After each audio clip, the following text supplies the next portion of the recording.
Eu sou Mário Persona e essas são as respostas que eu dei aos que me perguntaram sobre a Bíblia.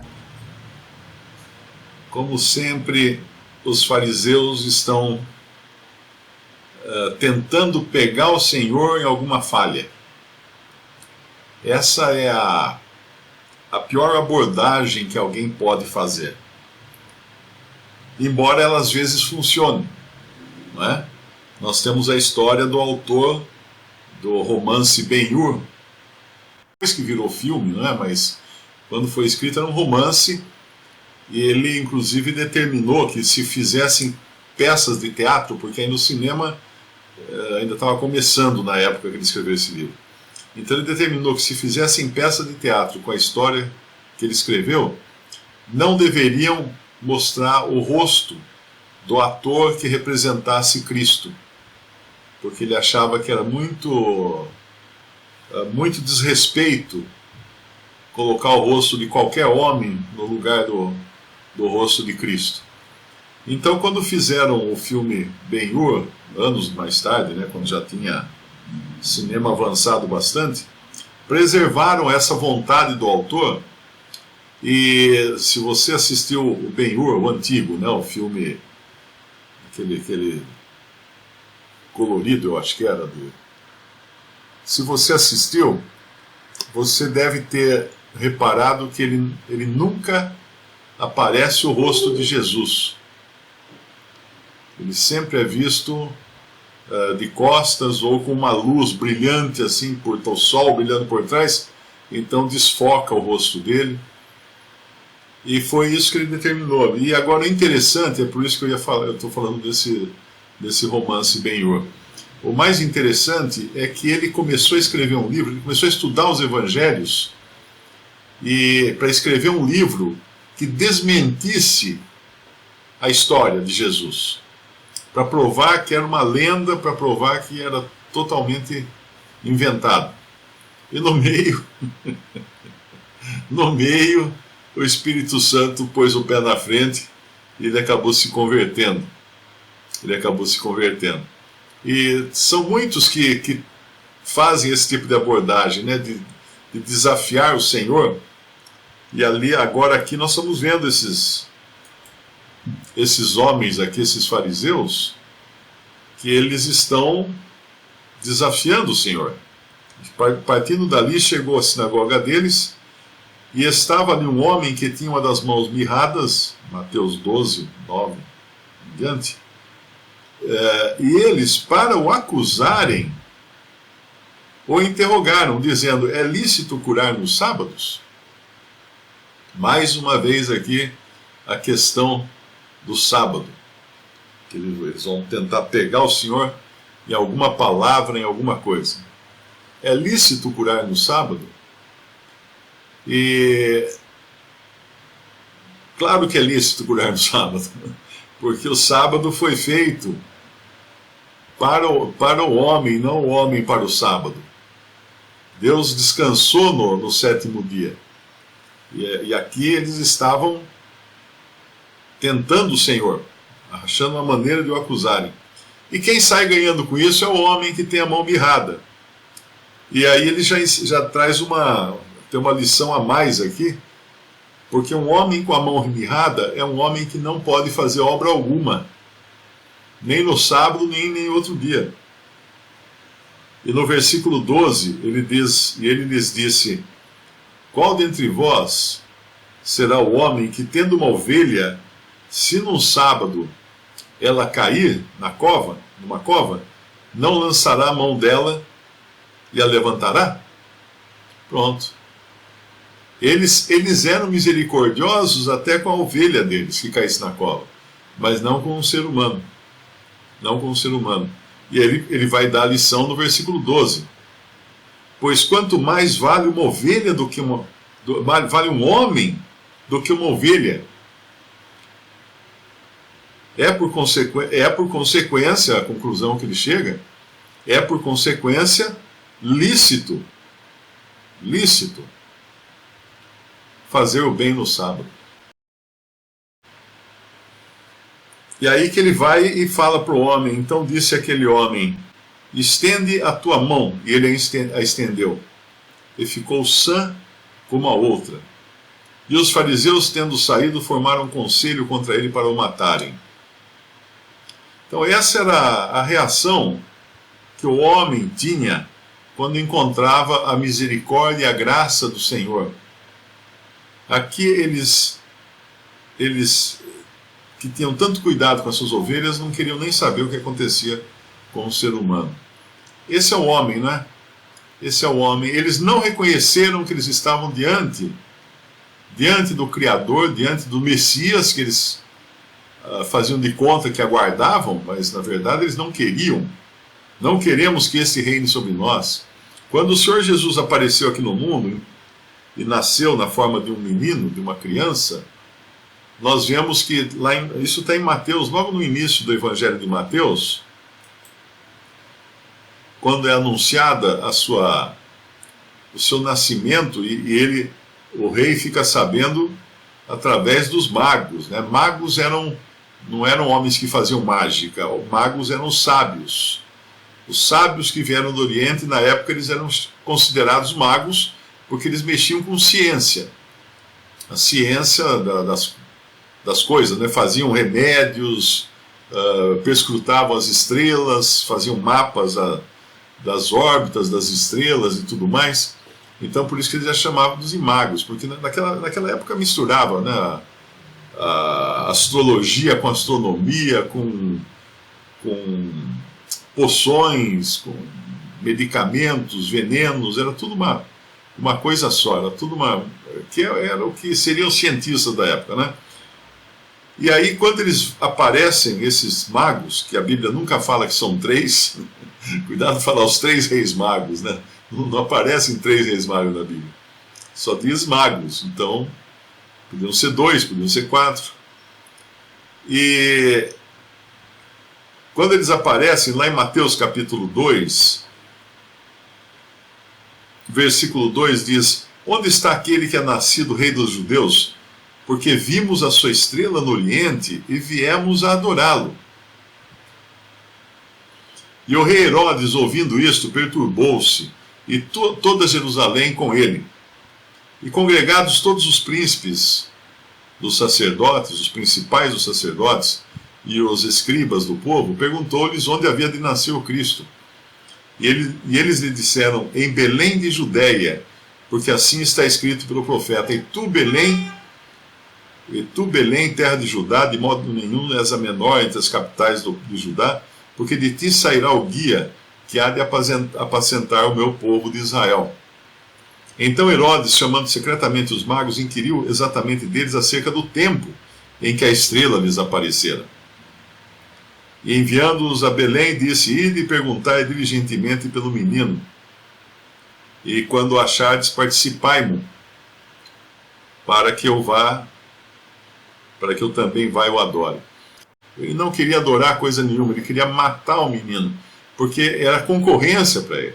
Agora, o interessante aqui é que não era só o rei Herodes. A gente podia falar assim: bom, Herodes não era um judeu original, né? Ele era um judeu pirata, ele era um idumeu.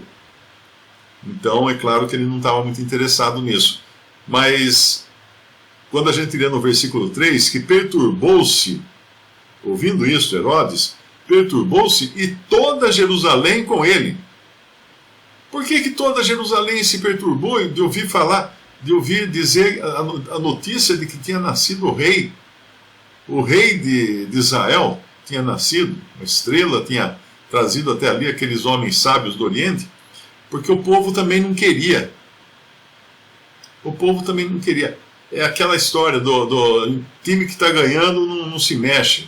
Mas o time estava perdendo de goleada, porque eles estavam invadidos pelos romanos, eles estavam debaixo de um rei Herodes, que não era nenhuma Madre Teresa, que era um homem severo, e deviam estar esperando, como Simeão e Ana, deviam estar esperando pela redenção de Israel, pela vinda do seu Messias.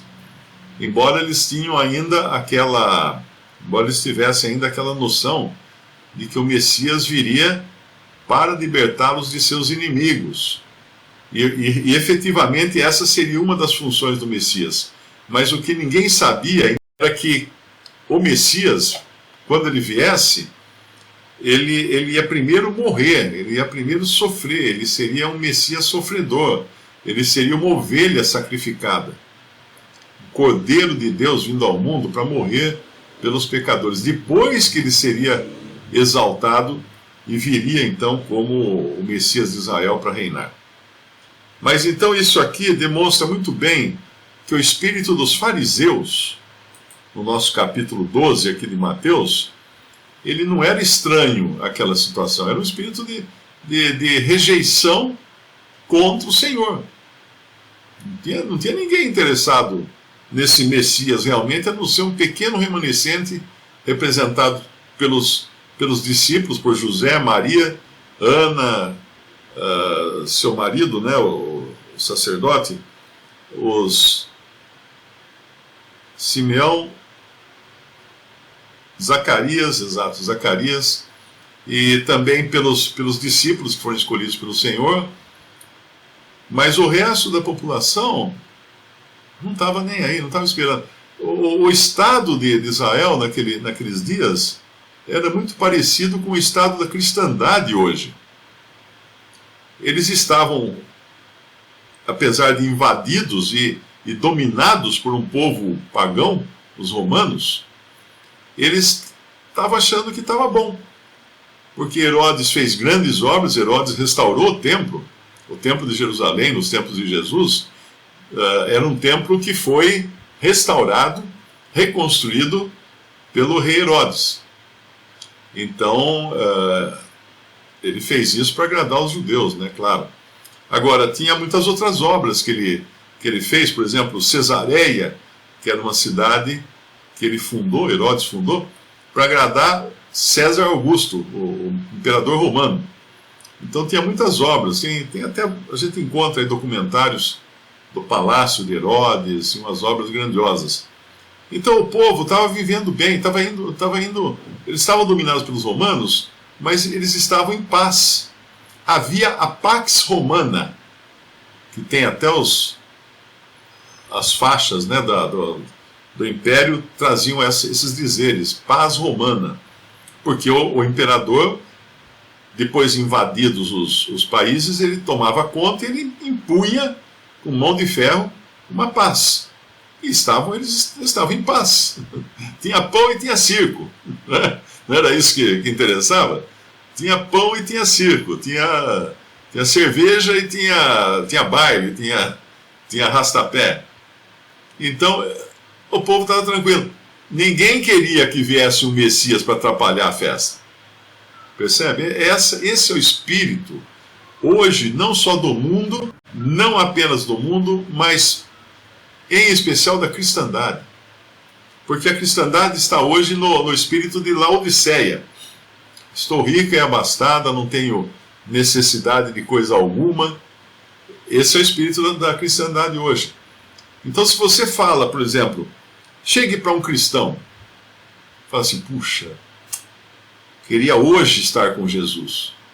Ele é capaz de bater na madeira e falar, vira essa boca para lá, cara, você é novo ainda, você tem muito tempo para viver.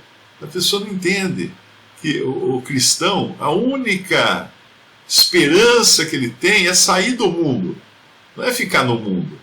Claro que nós temos que aguardar que o Senhor nos tire do mundo da maneira como Ele desejar, não é?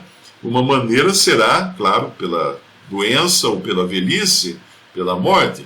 A outra, que é a muito melhor, será quando Ele descer para buscar a igreja. Ele virá até as nuvens do céu para o nosso encontro nas nuvens. Nós não nos encontraremos com Ele no chão, encontraremos com Ele nas nuvens. Isso nos é dito em 1 Tessalonicenses 4,13.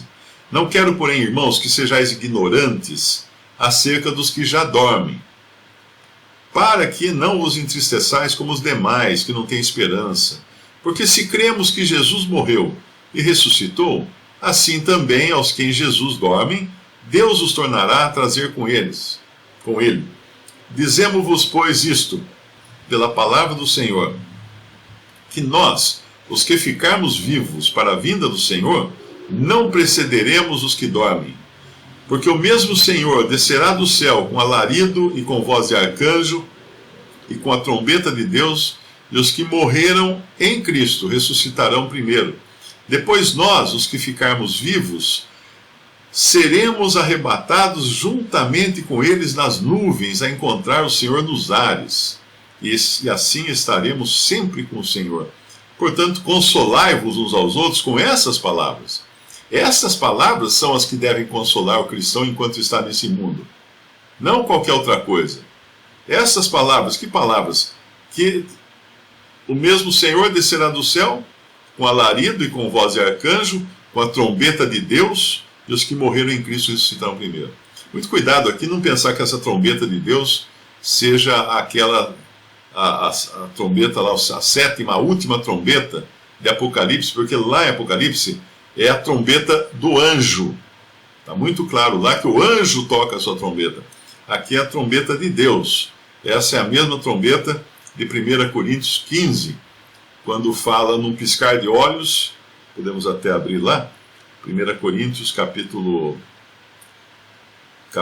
15, versículo 50. E agora digo isto, irmãos, que a carne e o sangue não podem herdar o reino de Deus, nem a corrupção herdar a incorrupção. Alguns confundem quando, às vezes eu falo que existe um homem no céu de carne e ossos. Mário, mas lá em Coríntios fala que carne e sangue não pode herdar o reino. Não. Carne e sangue não. Carne e ossos. O Senhor está no céu em carne e ossos. Por que não sangue? Porque o sangue ele derramou. A sua vida estava no sangue. A vida está no sangue de todos nós. E ele derramou todo o seu sangue na cruz. Então, quando ele ressuscitou, ele ressuscitou no mesmo corpo dele, mas um corpo agora 2.0, né? Vamos usar a linguagem popular de hoje, que não tinha sangue. Porque ele já tinha derramado o sangue da expiação. E ele, quando ele se apresenta aos discípulos lá no Evangelho, ele fala: vede que eu tenho carne e ossos, eu não sou um fantasma. Porque é impressionante, eu vejo o tanto de cristãos que às vezes me escrevem, eles têm aquela noção de que o Senhor ressuscitou, mas num corpo fantasmagórico, tipo um Gasparzinho, assim, transparente, que fica flutuando por aí. Não! O Senhor ressurreto, quando ele pegou na caneca lá para comer com os discípulos, ele deixou só digital na caneca. Era tangível o seu corpo, não era uma coisa flutuante, uma fumaça, não. Então, muitos cristãos não têm ideia disso e tratam a vida aqui na Terra como sendo uma vida que espera melhorar só, mas não em sair daqui. Não em sair daqui. O cristão não tem mais nada aqui para buscar. O cristão deve viver aqui de sandálias nos pés, cajado na mão e lombo cingido para a partida, como estavam aqueles hebreus no Egito, esperando só a partida. Então essa falta de esperança, né, que muitos têm, porque estão tão deslumbrados com o progresso do mundo, da ciência, das coisas, não cabe a um cristão ficar deslumbrado com isso. O cristão tem que estar tem que estar procurando assim a hora que o Senhor vai chegar, nos tirar daqui. Essa é a nossa esperança. Mas eu dei uma volta muito grande, como é de costume já, como já é de costume, e nós podemos voltar para Mateus capítulo 12, e é muito interessante quando ele fala aqui no versículo 9, e partindo dali, chegou à sinagoga deles. Aquela religião, o judaísmo que Deus havia criado, agora era a religião dos judeus. Tanto é que vai ter uma passagem mais adiante, quando vai falar assim, acho que no Evangelho de João, e era a Páscoa dos judeus. Mas no Antigo Testamento não chamava Páscoa dos judeus, chamava-se a Páscoa do Senhor. Mas é assim que o homem faz, ele se apropria das coisas de Deus e colocam o seu próprio nome nelas, para ser identificado, né, como sendo sua. Quer dizer, ele que manda ali naquela Páscoa. E aqui a sinagoga era deles, dos judeus. Visite respondi.com.br. Adquira os livros ou baixe e-books. Visite 3minutos.net. Baixe o aplicativo.